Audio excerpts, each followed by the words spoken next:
Hi guys, welcome to Richard Cabile YouTube channel. In today's video, I will teach you how to allow reminders when Do Not Disturb is on in Samsung Galaxy A02. And okay guys, but before we start, kindly subscribe to my YouTube channel by pressing the subscribe button and the bell to notify you if I have new videos. Okay guys, let's start.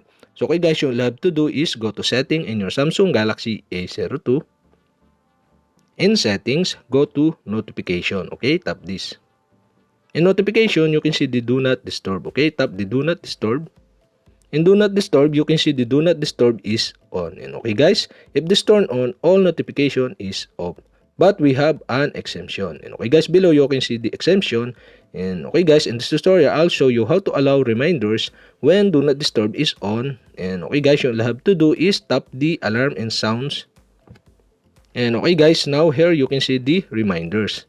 And on the right side, you can see the switch button. To allow the reminders when Do Not Disturb is on, you'll have to do is turn on the switch button on the right side of these reminders. And okay guys, that's it. We have successfully allow reminders when Do Not Disturb is on in Samsung Galaxy A02. And okay guys, if you have a question, kindly comment below.